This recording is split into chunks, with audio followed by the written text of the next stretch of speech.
ചൂരൽമല മുണ്ടക്കൈ ഉരുൾപൊട്ടലിൻ്റെ ഒരു മാസം തികയുന്ന ദിവസത്തിലാണ് ഈ വാർത്താദിനം പ്രേക്ഷകരിലേക്ക് എത്തുന്നത്.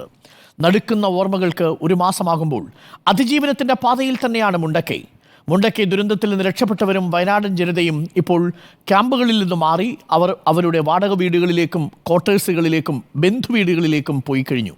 നമുക്കൊപ്പം പ്രതിനിധികൾ ദീപക് മോഹനുണ്ട്. മേപ്പാടിയിലെ വാടക വീട്ടിലാണ് ഇപ്പോൾ ദീപക് മോഹൻ ഉള്ളത്.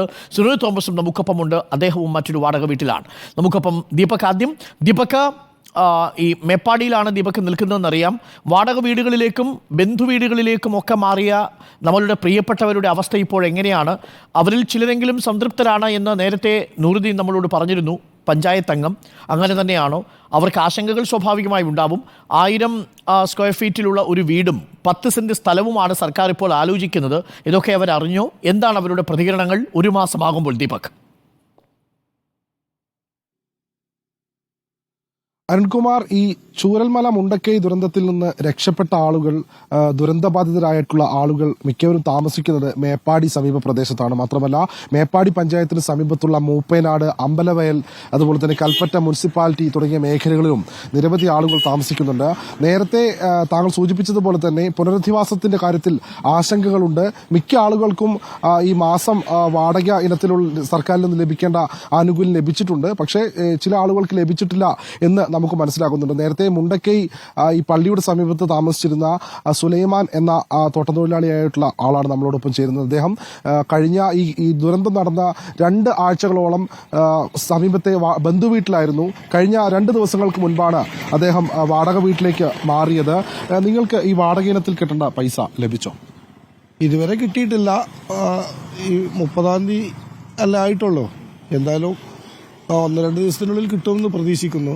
പക്ഷേ സർക്കാർ പ്രഖ്യാപിച്ച 300 രൂപ ദിവസം എൻ്റെ ഭാര്യയുടെ അക്കൗണ്ടിൽ ഇതുവരെ വന്നിട്ടില്ല. ഇങ്ങനെ അനേകം ആളുകൾക്ക് ഇനിയും പൈസ വരാനുണ്ട്. ആദ്യഗഡുവായ താൽക്കാലിക ആശ്വാസം എന്നുള്ള ആ 10,000 രൂപ ഇതുവരെ കിട്ടാത്ത ഒരുപാട് ആളുകൾ ഇനിയും ബാക്കിയുണ്ട്. അടിയന്തരമായി അതിൽ ഇടപെടണം എന്നാണ് ഞങ്ങൾക്ക് ആ കാര്യത്തിൽ പറയാനുള്ളത്. പിന്നെ അതുപോലെ വാടക വീട് കിട്ടാത്ത ആളുകൾ ഇനിയുമുണ്ട്. ഇന്നലെ 2 വിധവകളായ സ്ത്രീകൾ എൻ്റെ അടുത്ത് വന്നിരുന്നു മേപ്പാടിയിൽ. അവർ ഭയങ്കര കരഞ്ഞിട്ടൊക്കെയാണ് പോയിട്ടുള്ളത്. അവർക്ക് വീട് കിട്ടിയിട്ടില്ല. ഒരു പളനിയമ്മ, അതുപോലെ തന്നെ ഒരു രാജേശ്വരി, ഇവർക്ക് ഇനിയും വീടായിട്ടില്ല. അവരൊരു വീട്ടിൽ കൊണ്ടുപോയി ആക്കിയിട്ട് 3 കുടുംബമാണ് ആ വീട്ടിലുള്ളത്. അതൊരിക്കലും ഒരു ശരിയായ രീതിയാണെന്ന് തോന്നുന്നില്ല. അങ്ങനെ ശ്രദ്ധിക്കപ്പെടാത്ത പല കാര്യങ്ങളും ഇതിനകത്തുണ്ട്. ഈ സാമ്പത്തികം തന്നെ ആദ്യഗഡുവായ 10,000 രൂപ ഇതുവരെയും കിട്ടാത്ത അനേകം ആളുകളുണ്ട്. ഒരുപാട് ആളുകൾ ഇന്നലെ ബന്ധപ്പെട്ടിരുന്നു. ഞങ്ങൾ ബന്ധപ്പെട്ട ഉദ്യോഗസ്ഥരോട് സംസാരിച്ചപ്പോൾ പെട്ടെന്ന് ശരിയാക്കി തരാമെന്ന് പറയല്ലാതെ മറ്റൊരു അതിന്റെ അടിത്തട്ടിലേക്ക് ഇറങ്ങിയുള്ള ഒരു പ്രവർത്തനം ഇതുവരെ കാണുന്നില്ല. അതൊരു വല്ലാത്ത വിഷമമുണ്ടാക്കുന്നുണ്ട്.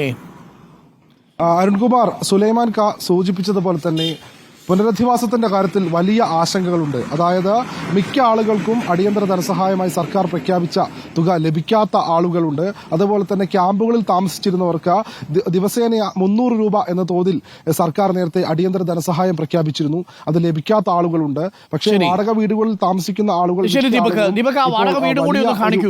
ഇവർക്കിപ്പോൾ താമസിക്കാൻ കിട്ടിയിരിക്കുന്ന വീട് അതുകൂടി ഒന്ന് പ്രേക്ഷകരെ നമുക്ക് കാണിക്കാവുന്നതാണ്. ഇങ്ങനെയുള്ള വാടക വീടുകളിലാണ് നിരവധി പേര് താമസിക്കുന്നത് എന്നാണ് മനസ്സിലാക്കുന്നത്. അടുത്ത് തന്നെയുണ്ടോ? അടുത്താണോ വാടക വീട് ദീപക്? അരുൺകുമാർ, നമ്മളിപ്പോൾ ഈ മേപ്പാടിക്ക് സമീപമുള്ള തേയില എസ്റ്റേറ്റിലാണ്. ഇവിടുന്ന് താഴ്ഭാഗത്തായാണ് അദ്ദേഹം താമസിക്കുന്നത്. നമ്മൾ ആ ഭാഗത്തു നിന്ന് ഇപ്പോൾ മുകളിലേക്ക് എത്തിയതാണ്. ആ ഭാഗത്തേക്ക് വാഹനം എത്തുന്നതിൽ ചില പരിമിതികൾ ഉള്ളത് കൊണ്ടാണ് സുലൈമാൻ മനസ്സിലാക്കിയതിനു ശേഷമാണ്. വീട്ടിൽ അത്യാവശ്യം സൗകര്യമൊക്കെ ഉണ്ടല്ലോ അല്ലേ? നിലവിൽ അദ്ദേഹം താമസിക്കുന്ന അത്യാവശ്യം സൗകര്യങ്ങളൊക്കെ ഉള്ള വീടാണ്. സുലൈമാൻ അദ്ദേഹത്തിന്റെ ഭാര്യ, ഒരു മകൾ, ഇവർ 3 പേരുമാണ് ആ വാടക വീട്ടിൽ താമസിക്കുന്നത്. ഈ പുനരധിവാസവുമായി ബന്ധപ്പെട്ട് ആദ്യം ക്യാമ്പിൽ താമസിച്ചിരുന്നു. പിന്നീട് ഒരു ബന്ധുവീട്ടിലേക്ക് മാറി.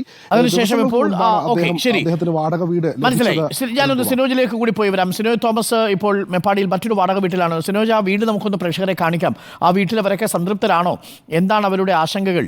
അവർക്കിപ്പോൾ വാടകയ്ക്ക് ലഭിച്ചിരുന്ന തുക ലഭിച്ചു തുടങ്ങിയിട്ടുണ്ടോ? ഇവർക്ക് ഒരാൾ ഒരാൾക്ക് 300 രൂപ എന്ന നിലയിൽ ഒരു കുടുംബത്തിലെ പ്രായമുള്ള 2 പേർക്ക് 600 രൂപ വരെ കിട്ടും. മൂന്നാമത്തെ ആൾ കിടപ്പ് രോഗിയാണ്, മറ്റേതെങ്കിലും അസുഖമുണ്ട്, ചികിത്സയുണ്ടെങ്കിൽ അയാൾക്ക് 300 രൂപ കിട്ടും. 900 രൂപ വരെ കിട്ടാം എന്നാണ് സർക്കാർ നൽകിയിരിക്കുന്ന ഉത്തരവിലുള്ളത്. ഇവർക്കൊക്കെ അടിയന്തര ദുരിതാശ്വാസ സഹായമായ 10,000 രൂപ കിട്ടിയതാണോ? അവരോട് നമുക്കൊന്ന് ചോദിക്കാം, വീട്ടിലെ അവസ്ഥ എന്താണ്, ഈ വീട്ടിൽ അവർ തൃപ്തരാണോ എന്നുള്ളതും. Very good morning Sinoj. Arunkumar, very good morning. അതായത് സർക്കാരിന്റെ ഔദ്യോഗിക കണക്ക് പ്രകാരം ക്യാമ്പിൽ നിന്ന് 795 കുടുംബങ്ങളെയാണ് സർക്കാർ ഇടപെട്ട് വാടക വീട്ടിലേക്ക് മാറ്റിയിരിക്കുന്നത്. അതല്ലാതെ സ്വന്തം നിലയ്ക്ക് മാറിയവർ 543 കുടുംബങ്ങളാണ്. അങ്ങനെ കണക്കാക്കിയാൽ 1200ഓളം കുടുംബങ്ങളാണ് ഈ മേപ്പാടി മേഖലയിൽ വിവിധ സ്ഥലത്ത് പല വീടുകളിലായിട്ട് കഴിയുന്നത്. ഞാൻ നിൽക്കുന്നത് 2019 പുത്തുമലയിൽ ഉരുൾപൊട്ടലുണ്ടായ സമയത്ത് അവിടെ നിന്ന് മാറ്റി പാർപ്പിച്ചവരുടെ പ്രൊജക്റ്റായ ഹർഷം പദ്ധതിയുണ്ട്. ഈ മേപ്പാടി പഞ്ചായത്തിനടുത്ത് തന്നെ ടൗണിനോട് ചേർന്ന പ്രദേശത്താണ്. ഈ കാണുന്ന വീടും ഈ 2019 പുത്തുമല ഉരുൾപൊട്ടലുമായി ബന്ധപ്പെട്ട് നിർമ്മിച്ച വീടാണ്. ഈ വീടുകളിൽ 1-2 വീടുകളിലാണ് ഈ ചൂരൽമല മുണ്ടക്കൈ മേഖലയിലുള്ള ആളുകളെ പാർപ്പിച്ചിരിക്കുന്നത്. വാടക നൽകി തന്നെയാണ് പാർപ്പിച്ചിരിക്കുന്നത്. അങ്ങനെ ഒരു വീട്ടിലേക്കാണ് നമ്മൾ എത്തിയിരിക്കുന്നത്. കാരണം ഇവരോട് ചോദിച്ചു കഴിഞ്ഞാൽ നമുക്ക് കൃത്യമായിട്ട് അറിയാൻ കഴിയും. കാരണം 2019 പുനരധിവാസ പദ്ധതിയിൽ താമസിക്കാൻ അവസരം കിട്ടിയ ആളുകളാണ്. അതുകൊണ്ട് തന്നെ ഇതിന്റെ ഗുണങ്ങളും ദോഷങ്ങളും നമുക്ക് ഇവരോട് തന്നെ ചോദിക്കാൻ പറ്റും. ഇത് ഈ കാണുന്ന ഉസ്മാൻ ബാപ്പു എന്ന് പറയുന്ന ഇദ്ദേഹം സ്കൂൾ റോഡിലായിരുന്നു വീട്. അവിടെ നിന്ന് വീട് പൂർണ്ണമായി പോയ ശേഷമാണ് ഇദ്ദേഹം ഇവിടേക്ക് വന്നത്. അത്ഭുതകരമായി രക്ഷപ്പെട്ടു. ആരോഗ്യ പ്രശ്നമൊക്കെ തന്നെ ഉണ്ടായിരുന്നു. ഇക്ക എങ്ങനെയുണ്ട്? ഹെൽത്തൊക്കെ എങ്ങനെയുണ്ട്? കുഴപ്പമില്ല, മാറ്റങ്ങളുണ്ട്. എന്തായാലും ഒരു വർഷം കൂടി പോയിട്ട് നമ്മൾ ഇത് കെട്ടിക്കേണ്ട ഒരു ആവശ്യമുണ്ട്. പിന്നെ ഇവിടെ റെസ്റ്റാണ് പറഞ്ഞിട്ടുള്ളത്, 2 മാസം റെസ്റ്റാണ് പറഞ്ഞിട്ടുള്ളത്. വീട്ടിലെ മറ്റുള്ളവർക്കൊക്കെ എങ്ങനെയുണ്ട്? എല്ലാവർക്കും കുറെ പരിക്കുണ്ടെന്ന് പറഞ്ഞായിരുന്നു. വൈഫിന് ഊരക്ക് സ്ക്രാച്ചും ഷോൾഡറിലും പൊട്ടിയിട്ടുണ്ട്. അവർ നിലവിൽ ബെഡ് റെസ്റ്റിലാണുള്ളത്, അവരുടെ വീട്ടിലുള്ളത്.